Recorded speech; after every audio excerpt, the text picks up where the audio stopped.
Cordial saludo, mi nombre es Snyder Cuellar Ramos, estudiante de la Universidad Nacional Abierta a Distancia, pertenezco al programa de agronomía en el grupo 30-30-19-106. En este video voy a hablar sobre analizar la interacción del suelo, microorganismos, plantas.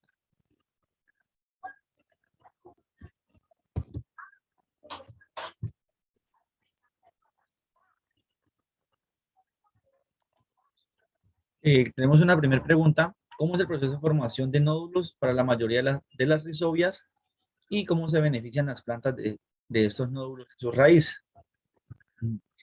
Entonces, las plantas leguminosas y las bacterias fijadoras de nitrógeno forman una simbiosis.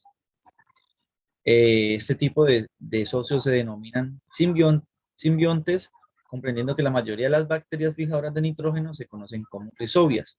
De allí que ya empezamos a realizar o a establecer esa relación entre las rizobias como, como beneficio para las plantas que se presencian en los nódulos de sus raíces. Ellas pueden crecer de forma libre en el suelo o infectar las leguminosas. Este tipo de infección causa la formación de nódulos radicales, que son como un bulbo, unos círculos, unos tallos que hacen las formaciones de las raíces. Así las bacterias se multiplican y empiezan a fijar el nitrógeno al suelo. El nitrógeno ayuda a tener buenas condiciones de crecimiento en la planta y pues también nos brinda una mejor fertilidad en el suelo.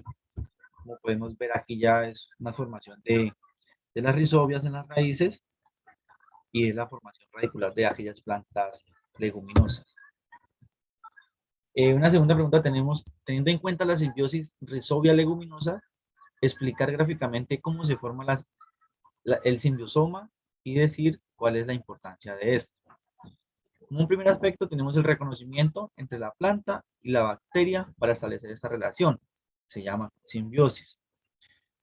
El segundo punto, tenemos la adhesión de las bacterias por los pelos radiculares. Como le mostraba en la imagen anterior, en esos nódulos y en esos pelos que parecen como raíces, es donde se adhieren. Como tercer punto, tenemos la secreción de moléculas por parte de las bacterias, denominada factor nódulo, que provoca rizamiento del pelo radicular. Es decir, hace que este tome un poquito de vigor, de fuerza. Cuarto punto, tenemos la invasión. Los rizobos penetran los pelos radiculares y se proliferan, transformándose en bacteroides. Al ellos proliferarse o esparcirse, se forman bacteroides. En un quinto punto tenemos los bacteroides que se trasladan al cuerpo de la raíz por los filamentos donde se causó la infección, por decirlo así, o donde empezaron ellos a fijarse y a reproducirse. Sexto punto tenemos donde se forman las células bacterianas en el interior de la célula vegetal. Luego se forman microcolonias y finalizan con una estructura llamada simbiosoma. Cuando forman estas microcolonias es porque ya empiezan a propagarse, a reproducirse, a tomar fuerza para llegar a esta estructura llamada simbiosoma. Como séptimo aspecto tenemos, al formar las simbiosomas, las bacterias entran en un estado de fijación de nitrógeno. Es decir, cuando ellas forman estas microcolonias, ya logran establecer ese estado para lograr fijar el nitrógeno. Como un octavo punto tenemos que al finalizar las bacterias van formando nódulos en la raíz. Esos nódulos, esos bulbos, esos nuditos que tenemos allá en la imagen primera que se les mostró, es cuando ya se forman los nódulos para hacer el proceso general como tal de fijar el nitrógeno al suelo. La importancia de esas estructuras simbiosomas es porque radica en que solo cuando las microcolonias de bacteroides llegan a esa etapa es que inicia la fijación como tal del nitrógeno. Como una tercera pregunta grande tenemos: ¿cuáles son las diferencias y las semejanzas más importantes entre las rizobias y la franquia? Entonces, hice las diferencias y las semejanzas. En las rizobias, las diferencias a la franquia es que las rizobias son simbiontes en plantas leguminosas.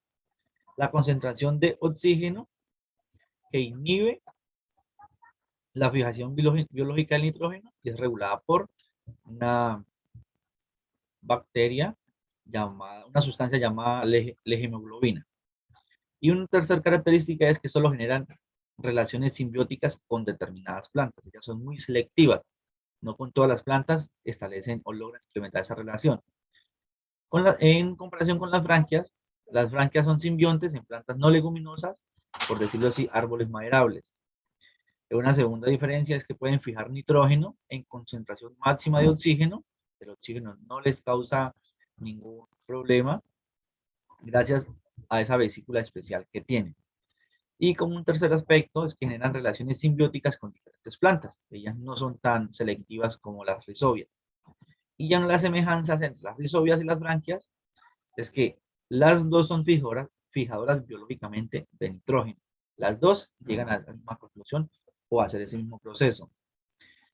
Y una segunda semejanza es que juntas presentan la simbiosis. Las referencias bibliográficas, Madingan, EAL 2015, Biología de los microorganismos, y Molina MEA 2006, el efecto de la interacción entre las branquias y las micorrizas, micronutrientes y establecimiento de árboles. Muchas, muchas gracias y espero les haya gustado este video.